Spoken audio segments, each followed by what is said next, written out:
We're here on kind of a rainy day here in New Orleans, and as we begin here on chapter 8, I think it's almost apropos, that's French, you know, for the weather to be the way it is today. Because the weather right now, we have ceilings that are not very high, it's kind of foggy, visibility appears to be a bit of an issue.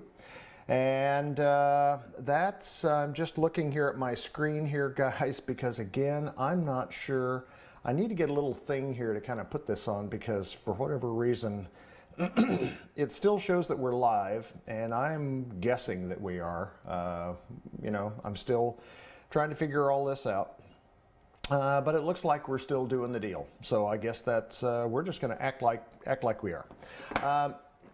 So again, because of the weather, this would be a great day. Let's just say that you're flying an airplane and you can't see the ground, and you don't have VFR, which are going to be visual flight rules, and you're in an IFR situation, providing that you have the appropriate ratings and your aircraft is so equipped, is to be able to use instruments on your airplane to help you not just get to where you're going to go, but to keep your right side up. Because I think that we would all agree that unless we're doing some form of aerobatics, that's always a good thing.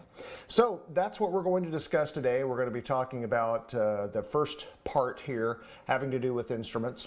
And we're going to go here. So turn in your hymnals, please, to chapter 8, and we shall begin. So as we look here, excuse me, as we look here in chapter 8, I kind of like the way that the FAA does this here at first. And the reason that I say that is because the very first illustration that they use with regards to instruments is what? If you look in the upper right-hand corner, what kind of an instrument is that?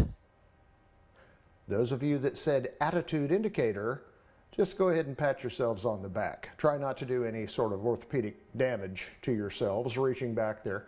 But that is an attitude indicator.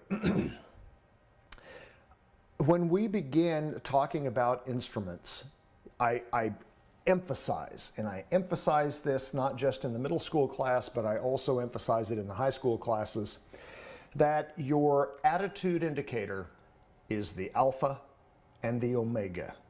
It is the beginning and the end. Everything revolves around that attitude indicator. We look at other instruments to be sure, but we begin and end with our attitude indicator. It is that important of an instrument. So, I like the way the FAA does that.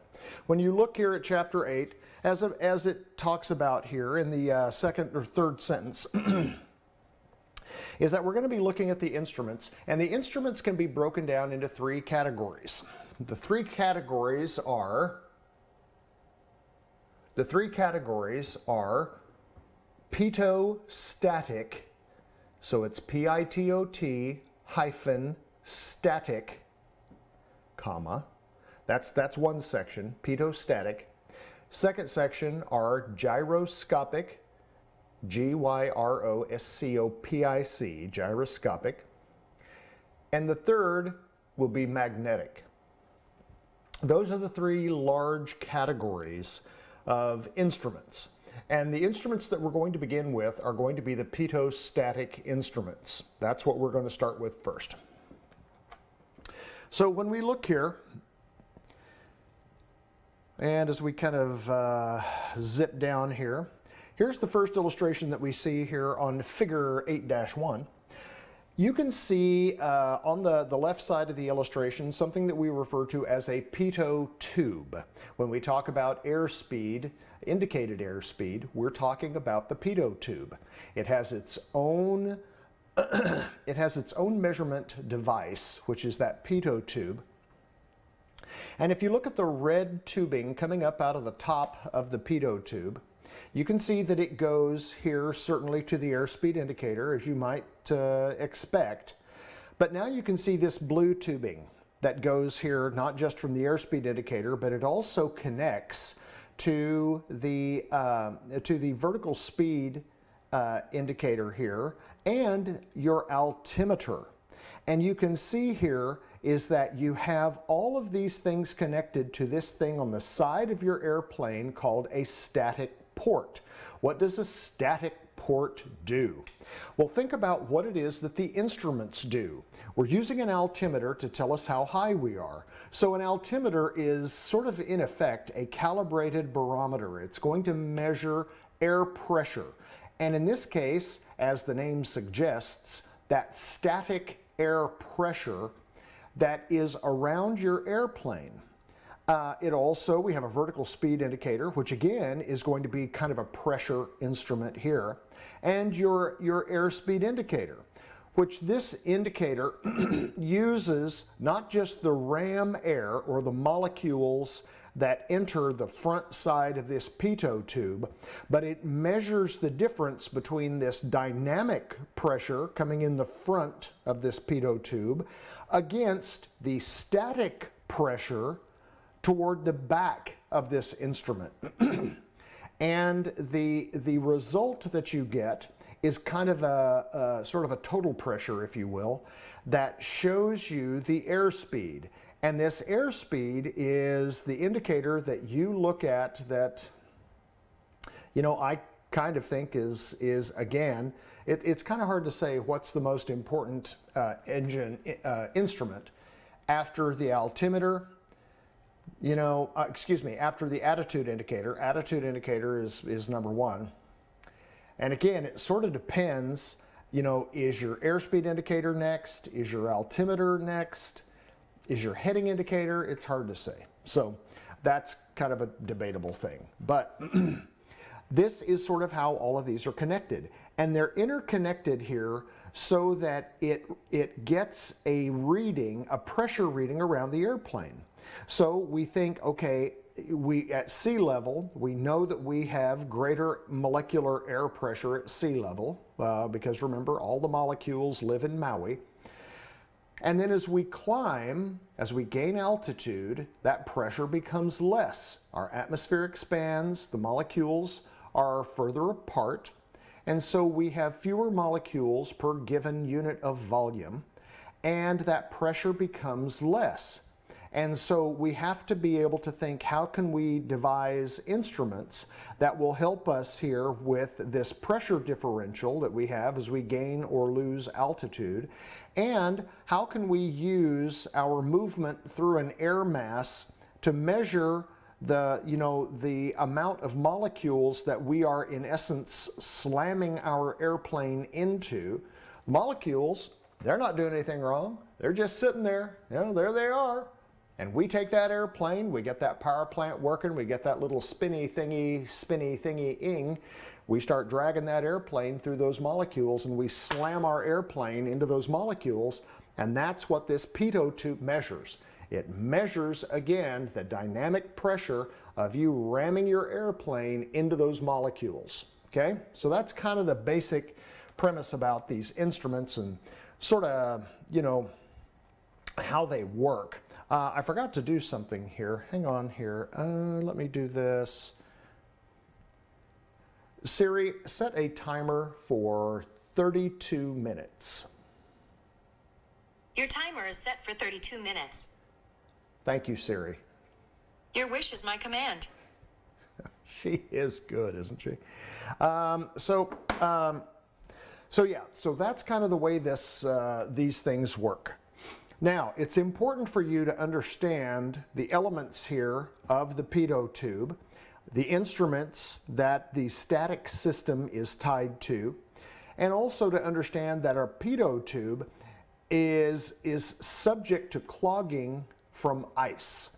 And so the way that we fix that is that we have a heating element that we have that runs into this pitot tube, that in the event of ice forming in or around that pitot tube, the heat, the electrical heat supplied to that, will melt that off. Because again, if this pitot tube becomes clogged, it's not going to be much use to us with regards to determining our airspeed. So that's one of the things that we have to kind of guard against. So as you read through this, and I'm sure that you all have done the reading, is that you can read sort of how the book says that the airspeed indicator works. Okay, so that's one of the things. Now we come to the altimeter. So the altimeter, what is it that we want the altimeter to do? We want the altimeter to give us a reading of how high we are above sea level, right? MSL, mean sea level. That is the reading that we interpret from the hands on the face of the altimeter. As they move clockwise, numbers get bigger. As they move counterclockwise, numbers get smaller. And so we have to know exactly kind of what that means as we gain or lose altitude. But again, we're getting a reading that we call MSL, mean sea level.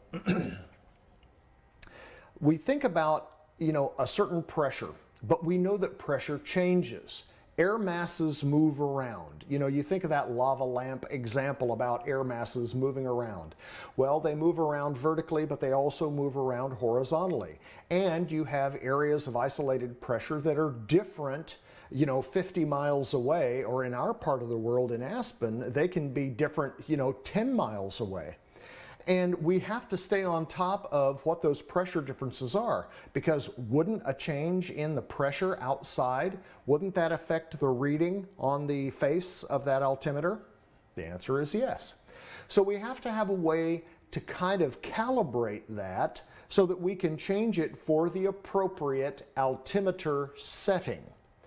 And there's a way to do that on the altimeter. There's a knob that you can choose, that you can rotate left and right, that you can adjust the correct altimeter setting for your airplane. Where does that altimeter setting come from? Great question. What happens is that on the altimeter is, remember, an altimeter is a lot like a barometer. It senses a difference in changes of pressure. So you have low pressure, you have high pressure. High pressure means that you have greater pressure, low pressure means you have less pressure.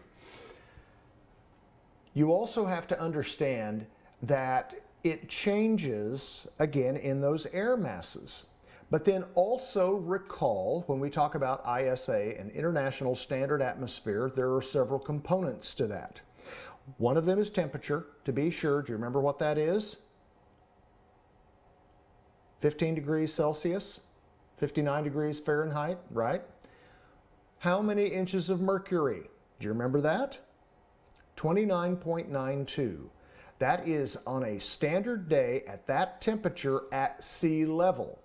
Then also remember from your notes that as we gain altitude, we lose approximately 1 inch of mercury for every 1,000 feet up through 10,000 feet. So that means that at 29.92, if you go up to 10,000 feet, that's 19.92 is the real measure of the pressure difference between sea level and 10,000 feet. Remember, you lose 1 inch of mercury for every 10,000 feet, so it would be 19.92 at 10,000 feet. The problem there is the fact that if we do that and we change that, we try to dial in a number of 19.92, that number itself is so incredibly low that it's really not going to make that instrument very useful. It would require such a change and such a dialing, with every 1,000 feet that you gain, you would never stop adjusting your altimeter. That's all you would do on your flight. So cleverly enough, what they do here in the United States, and I think most elsewhere in the rest of the world, almost every airport has an instrument or an array of instruments on the field, and what they do is they sense that current barometric pressure. When they sense that current barometric pressure at the airfield, they also convert that pressure to mean sea level. So now we have a useful number. So there's a device on the field that converts the actual ambient air pressure to sea level. So it's a calibrated number. That's the number that we get when we're listening on our radio and either the tower or the computer-generated weather that we listen to from the field. It will give us that altimeter setting. That altimeter setting is this calibrated number that then we take and we plug in to this altimeter. See, we have this knob here, this barometric scale adjust knob right here. And when we change that, it moves these hands left or right, either clockwise or counterclockwise. And what we want, we have a little tick mark right here on the side of this glass. And this is our altimeter setting window. Or more accurately, we refer to that as a Kollsman window, K-O-L-L-S-M-A-N window. A German scientist figured out how to take a barometer and actually make a useful aircraft instrument out of a barometer by being able to calibrate or change the settings on your altimeter for the current conditions. And that's what he did. So if we look at the back of the case of this, we can see that this instrument is connected directly to the static port. So there's tubing that comes from the outside of the airplane here that measures your actual static pressure outside the airplane. And this case is open to that pressure through this tubing. So the inside portion of this case is the atmospheric pressure outside your airplane. You'll see this little guy right here called an aneroid wafer. How many of you have ever seen an accordion? You know, you've ever seen the accordion, you go to some Bavarian, festival or something, and you've always got a guy, that's got a piano keys over here and little buttons over here and a little squeeze box in between. That's kind of what this instrument reminds me of in this aneroid wafer. So the purpose of that wafer is that it expands or contracts based on the type of pressure, based on the type of ambient pressure that static port provides inside that case. So if we think about if we have high pressure, that aneroid wafer is going to be squeezed down almost flat. Then if we have less pressure, the less pressure we have, the taller that wafer becomes. It expands. Well, as that wafer expands and contracts, it's connected to, mechanically, it's connected to a little arm that moves a set of gears that in turn turns the hands on the face of this altimeter. As this aneroid wafer expands, the hands move clockwise, indicating a higher altitude. As the pressure increases on descent, this gets smaller, and as that happens, these hands move counterclockwise, indicating the fact that you are losing altitude and that you're headed down toward the Earth. Okay? Also notice here on the face of this, you have, most of these altimeters will have three hands.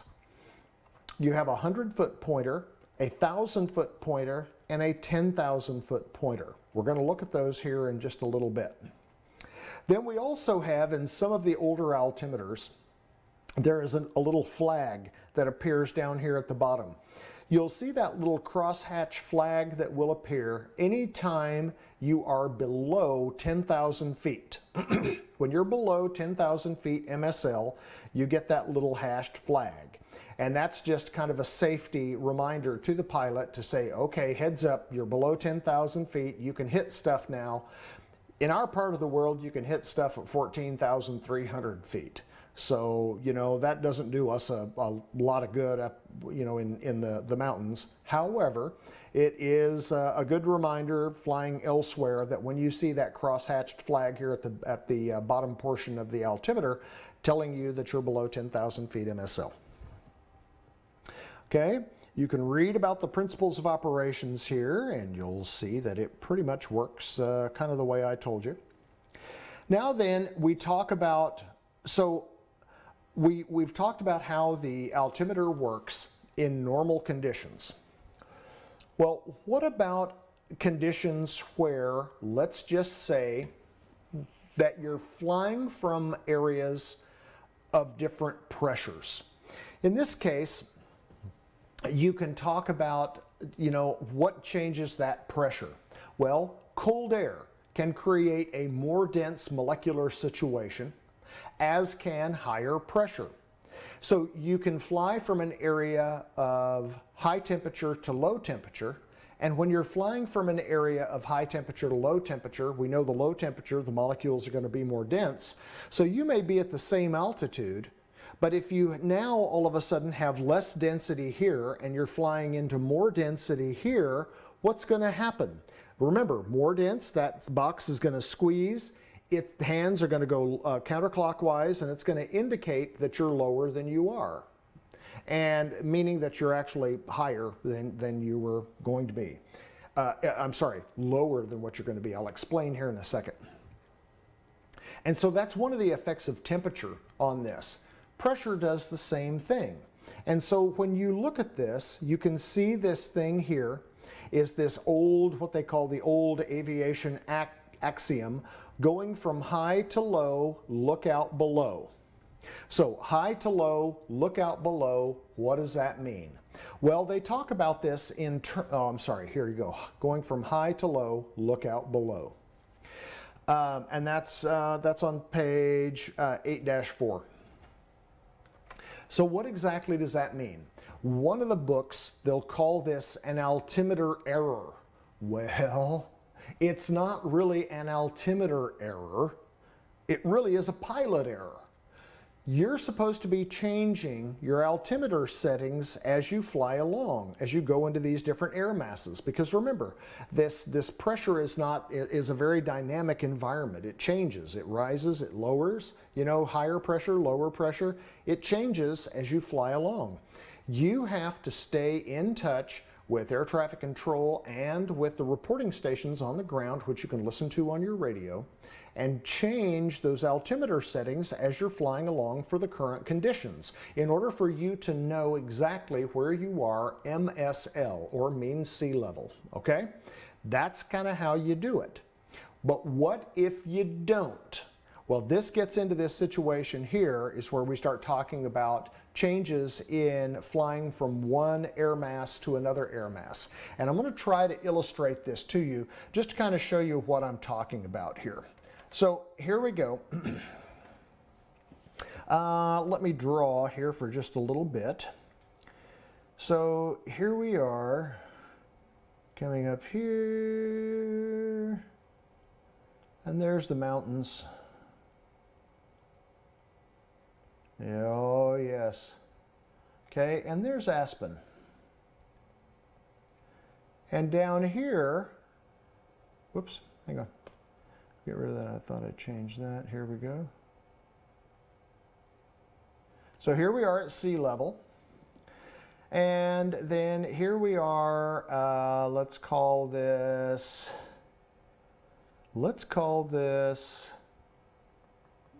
as we're flying along here, let's look at this, and let's say that this altitude difference here is 8,000 feet MSL. That's the difference between the top of the waves and right here. So here we are. Here is, oh, that's a pretty awful airplane. Hang on. Yeah, well, we're just going to have to deal with it. So there's the airplane. Let's say, for instance, that right now your pressure is 29.92 inches of mercury. With that 29.92 inches of mercury, you look at this and you see, okay, this is where I've got my last reading at 29.92. At 29.92, which is what I put inside the window of my Colesman window, I've got it all calibrated, and right now my altitude is 8,000 feet MSL, and everything right here is just golden. So everything there is good. But as I'm flying this direction, and let's say that it's 200 miles,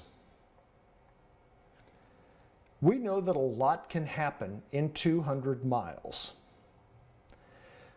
So let's just say, as we move along here, Superpilot, as he moves along over here, he notices that as he's looking right here, and he looks at his altimeter says that he is at 8,060 feet.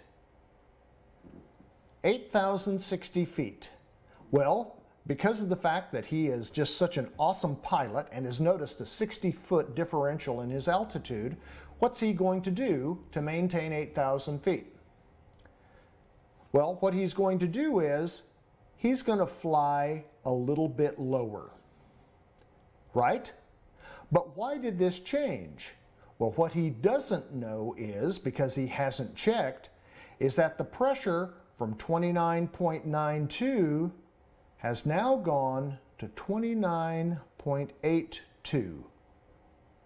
But he hasn't changed his altimeter.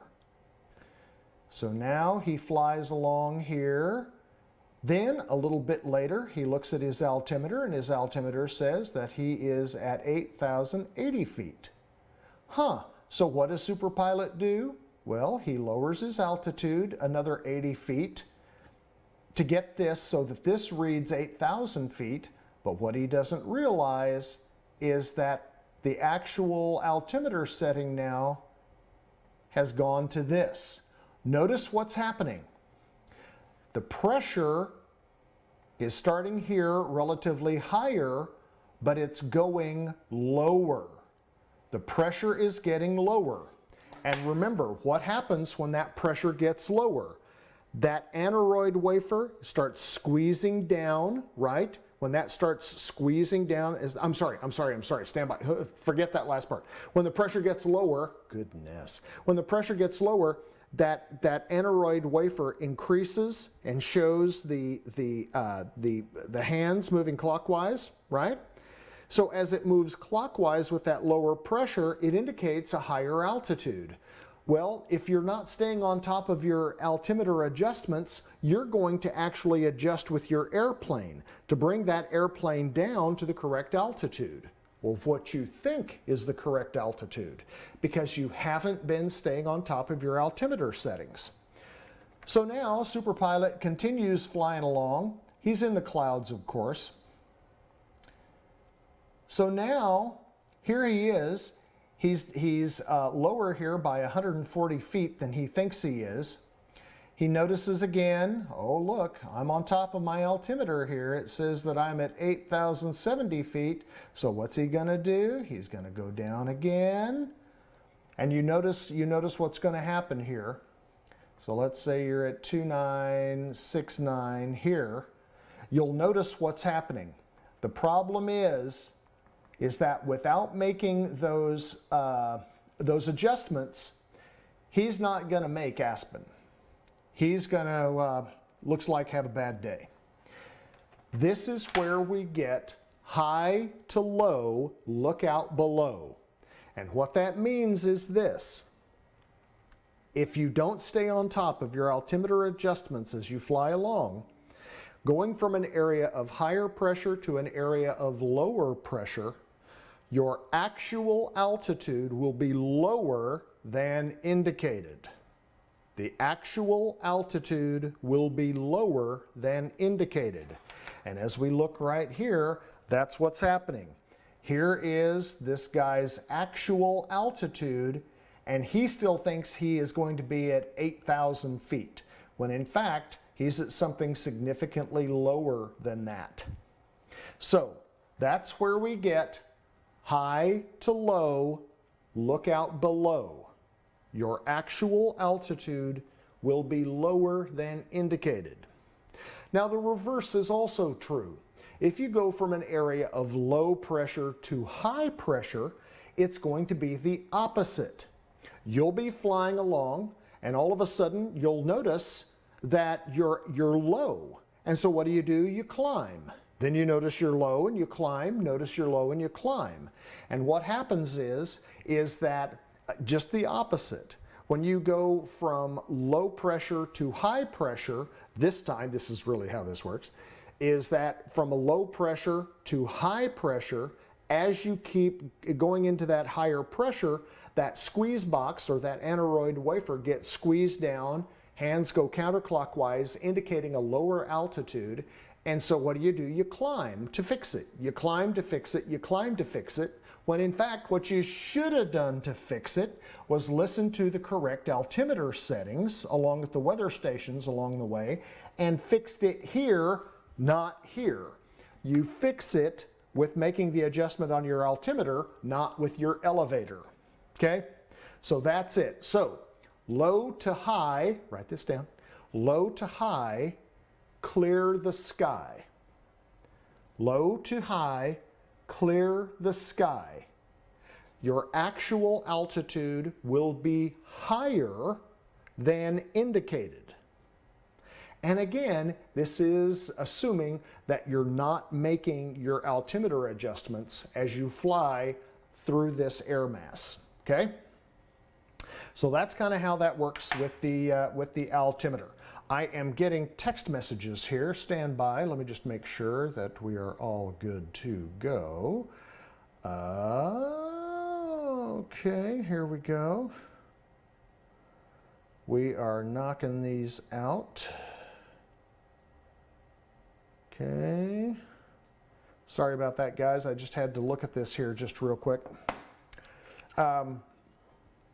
So that's kind of how the altimeter works.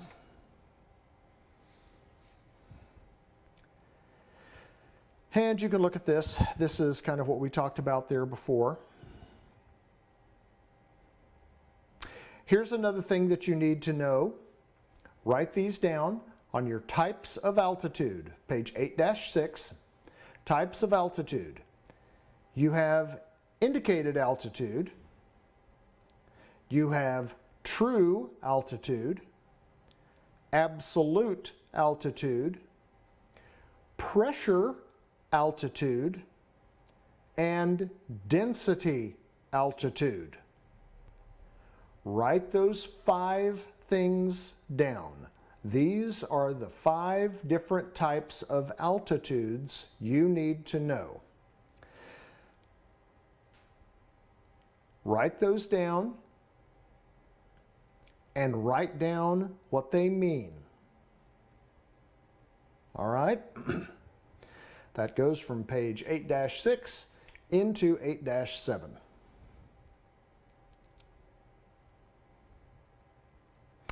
One of the things that they talk about here also is we talk about an instrument check. Before you fly, you're going to do a pre-flight on the airplane. Then you get in the airplane, you get everything set, you go to engine start, just like we talked about. Get the propeller working, check your oil pressure, make sure everything is going fine. If everything looks good there, you can go to the next step. If everything looks good there, you go to the next step. So as you get into these steps, one of the things that you do is you start turning on your avionics. Now you can start listening to your radios, your instruments will all come alive. And one of the things that you'll do before you start taxiing is that you're going to get a check of the weather. The weather at the airfield is going to be either an ATIS, which is what we call an Automated Terminal Information System or Service, ATIS, or it'll be AWOS or ASOS, Automated Weather Observation Service, or Automated Surface Observation Service. Automated Surface Service. Yes, yeah, that's awesome.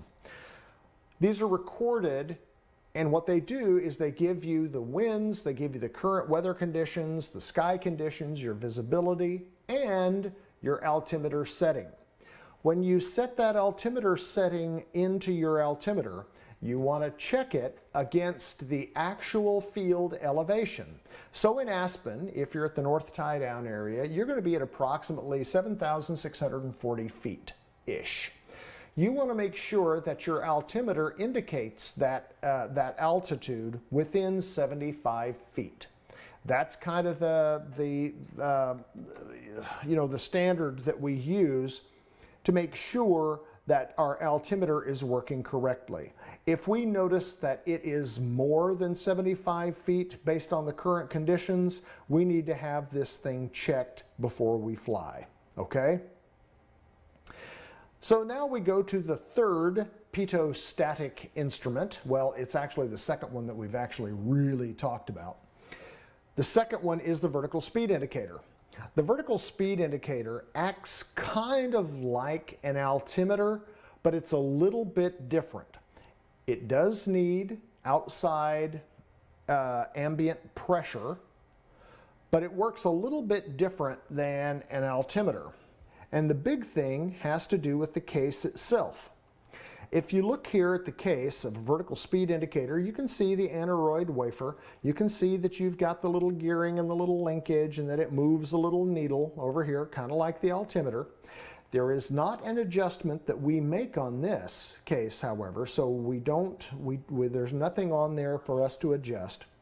The biggest difference here is this, is that in addition to this being connected to the static system, there is also a little hole in the back of this.